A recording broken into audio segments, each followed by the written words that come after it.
Bienvenidos, gracias por su presencia a esta capacitación sobre los protocolos de acceso a justicia de personas en condiciones de vulnerabilidad que se han trabajado a través de estos últimos años y que hoy ponemos a consideración de ustedes. ¿Cómo se ha llegado hasta acá? Y se llegó merced a una escucha atenta que se realizó durante los 20 años de existencia de la oficina, como también en otros ámbitos del Poder Judicial, sobre cuáles son las dificultades que tienen las personas para acceder a sus derechos. A ello se debe sumar la detección de cuáles eran los principales inconvenientes que tenían para tener una tutela jurídica efectiva. A la aparición de nuevos documentos internacionales y fundamentalmente a documentos elaborados dentro de los ámbitos de los propios poderes judiciales, como son las 100 reglas de Brasilia sobre acceso a la justicia de personas en condiciones de vulnerabilidad. Llegamos aquí también por la participación efectiva, dinámica, comprometida de un gran número de personas que integran el Poder Judicial para poder dar solución a sus problemas.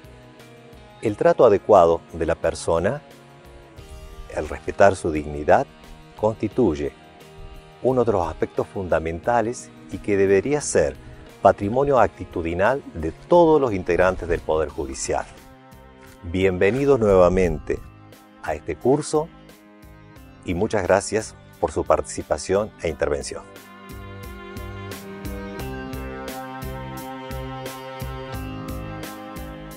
El proyecto AJUV para el acceso a la justicia de sectores en condición de vulnerabilidad de la Oficina de Derechos Humanos y Justicia del Poder Judicial de Córdoba es un proyecto de investigación-acción,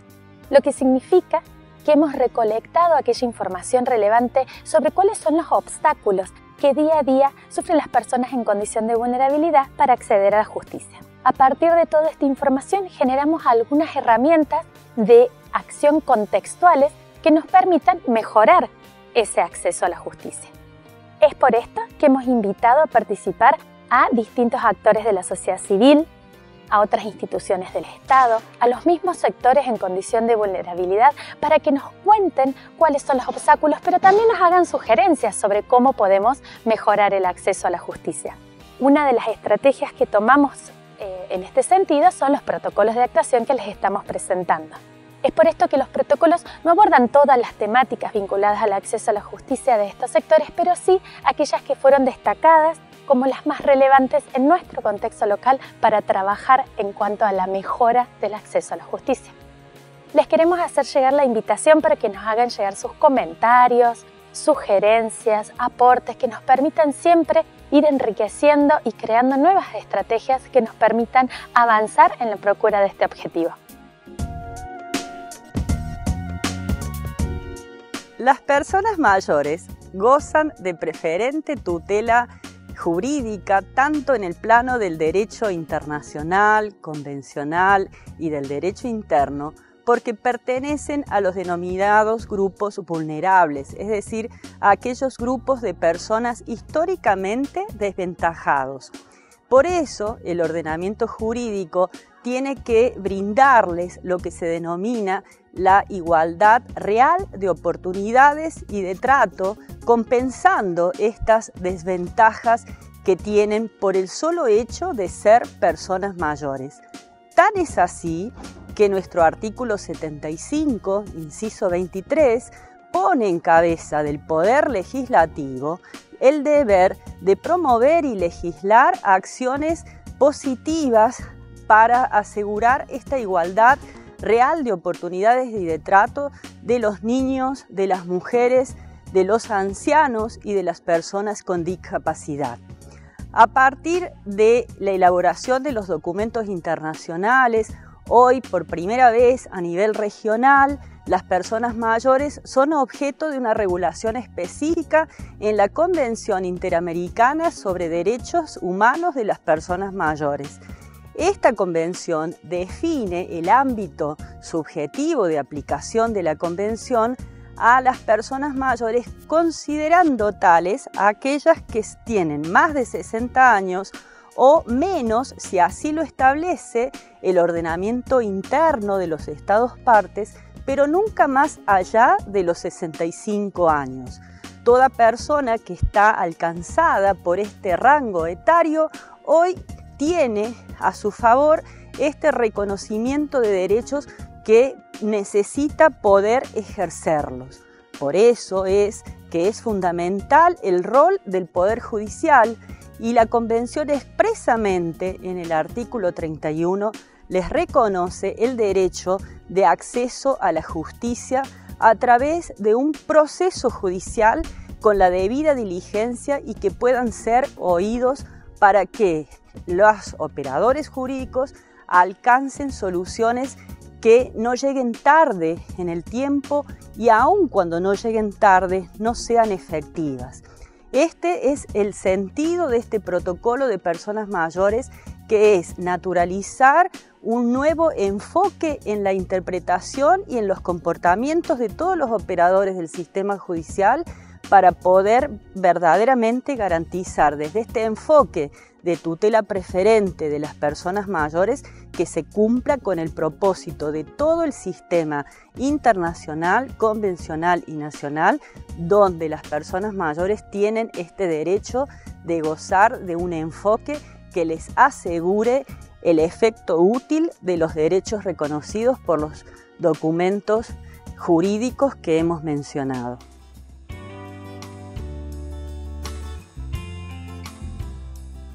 La autonomía y la participación son derechos que deben ser reconocidos y garantizados a todas las personas sin limitación de edad.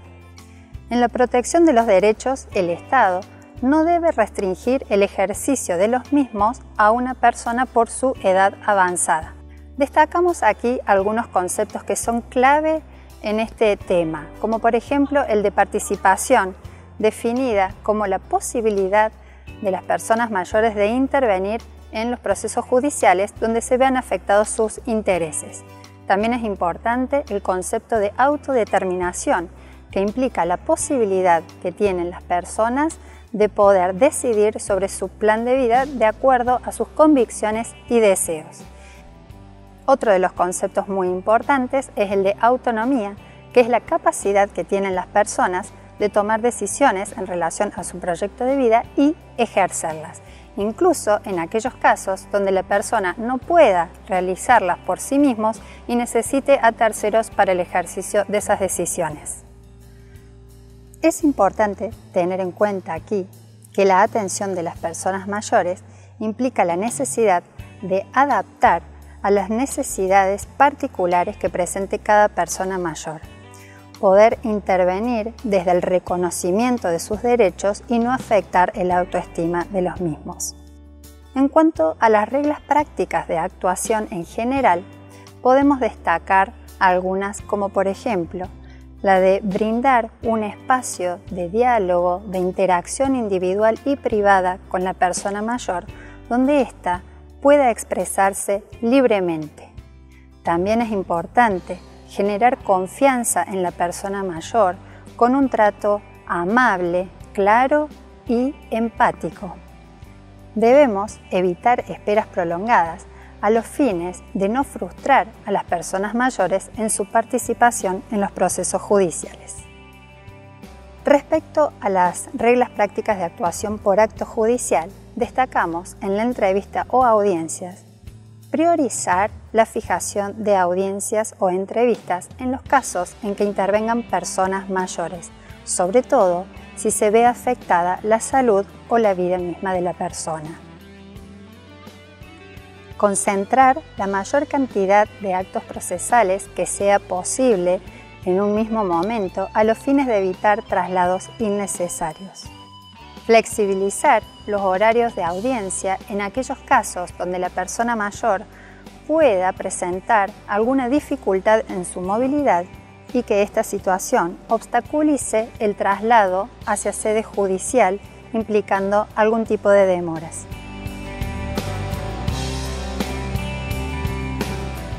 La escucha activa de las personas mayores se basa en 3 pilares fundamentales. El primero, el derecho que tiene la persona a ser escuchada de forma atenta y libre de prejuicios. El segundo, el derecho que tiene la persona mayor a entender las resoluciones judiciales y las decisiones judiciales que se toman respecto a su persona.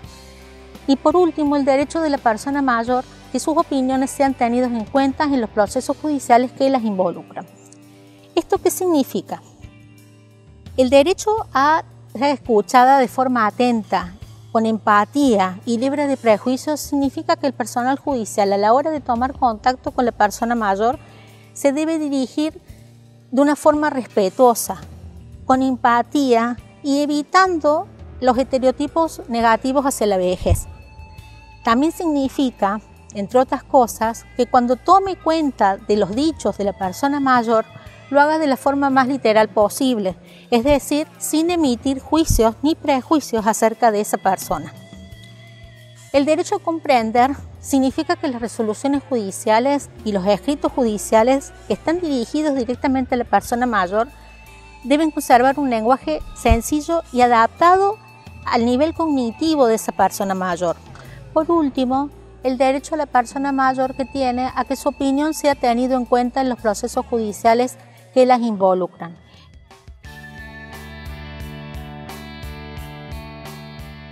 El derecho de asistencia y cuidado a personas mayores se refiere a aquel derecho que tiene toda persona mayor a 60 años de contar con los apoyos necesarios a los fines de poder vivir conforme a su autodeterminación, para poder desarrollar aquellas capacidades que se encuentran conservadas y de contar con la asistencia necesaria en el caso de que dichas capacidades hayan disminuido. A los fines de poder comprender acabadamente cuál es el alcance de este derecho, es muy importante tener en cuenta de que en la base se encuentra el respeto irrestricto a la autonomía y la voluntad de la persona mayor. Tanto la Convención Interamericana de Derechos de las Personas Mayores como la Ley 26.650, inclusive el Código Civil y Comercial de la Nación, establecen que este derecho es un deber que recae tanto sobre la familia como sobre el Estado. Recae sobre la familia en virtud de dos principios expresos en nuestro derecho interno, cuál es el de solidaridad familiar y el derecho alimentario entre parientes. De allí que será justamente la familia el principal núcleo de apoyo de la persona mayor. ¿Qué situaciones pueden plantearse en el desarrollo de nuestra tarea diaria y qué recomendaciones encontramos contenidas en el protocolo de actuación? Bueno, principalmente el protocolo de actuación establece que siempre a la hora de decidir cuestiones vinculadas al derecho del cuidado y asistencia a personas mayores, se debe garantizar la inmediatez con la persona mayor. Esto a los fines de conocer acabadamente cuáles son sus necesidades y poder decidir lo más acertado, siempre en virtud de una escucha activa, donde la decisión última recaiga sobre la persona mayor, ¿sí? Y también hay un apartado específico en el protocolo respecto de, en el caso de órdenes de internaciones involuntarias. En estos supuestos siempre es sumamente necesario garantizar esto de que hablábamos al principio, de la inmediación, para finalizar, decir justamente esto, que sobre la base de este derecho al cuidado y de asistencia a las personas mayores se halla el respeto, la autonomía de su voluntad, al desarrollo de manera plena y saludable, a un envejecimiento activo y saludable, y que siempre a la hora de resolverse situaciones vinculadas a esto se deberá hacerlo atendiendo a lo que es una perspectiva de género.